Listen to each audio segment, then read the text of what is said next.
This horse has underrun heels, and it's changing the way he bears weight. The lateral heel is crushing, and the medial is growing longer and adding to the imbalance. Notice the bulging wall on the lateral side. From this viewpoint, the dorsal angle is becoming lower than the pastern angle, and the hairline near the bulbs is jammed up. Our plan here is to trim off the bent wall, match his angles, provide protection with a shoe, and add heel support with Equi-Build firm pad material. So if we look at the bottom, we can see that the tubules extend straight from the coronary band, but then dive off and roll towards the toe. We'll mark the wall here where it starts to bend and try to remove it to that point if we can. We probably won't be able to take it all at once, but we'll get as close as we can. The medial side is long and beginning to roll too, so we'll mark this one as well. We're doing a conservative sole pairing to assess its condition and identify where we'll trim. It's important to remove bent wall because leaving it only compounds the problem and promotes flaring and cracking, not to mention wall separation and heel pain.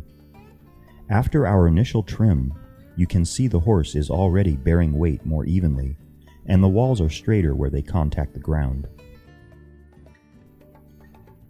Since his heels are still low, we'll replace some of that bent wall with straight wall made from SuperFast, and that will correct his angles and make room for an Equi-Build support pad.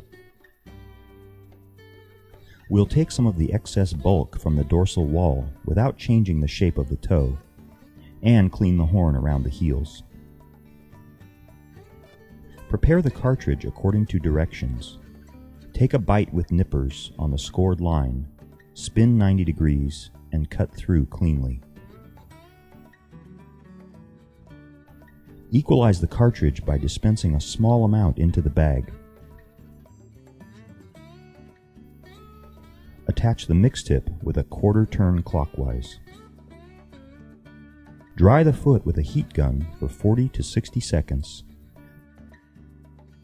Then immediately apply the adhesive. To raise the angle, we're starting at the heels and tapering material towards the toe. Remember, the best control is achieved by moving the tip in small circles. Hold the foot for 2 minutes before putting weight on the SuperFast.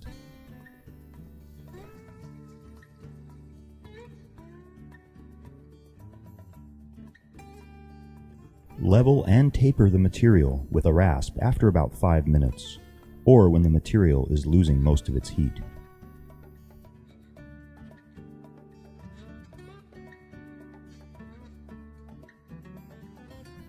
With the shoe tacked on, you can see his dorsal angle is in line with the pastern. The hairline is still raised a bit, but this horse is going to work, so we're going to wait until the next trim to float the lateral heel to get the hairline to drop further. Now we're going to dry it and apply additional material to provide strength and support for the shoe branch.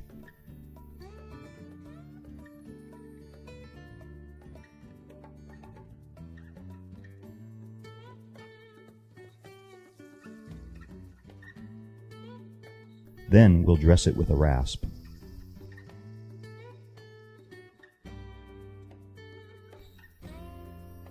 We're supporting this foot in the heels with an Equi-Build pour, but we only want it in the heels, so we'll block out the toe with modeling clay. Our foam board acts as a dam to contain the Equi-Build as we fill.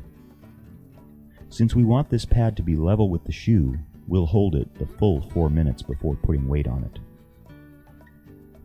The set time can be accelerated by warming the material.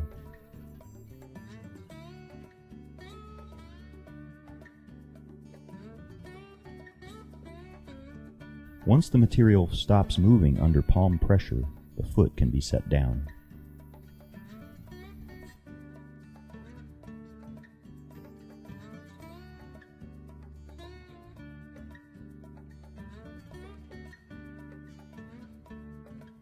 Even though the Equi-Build is set, wait another 5 minutes before removing the foam board. Peel it off towards the toe and dig out the clay. Trim the Equi-Build pad to a clean edge to prevent anything from getting trapped underneath it. With adequate heel support and the protection of a shoe, this horse is ready to go to work.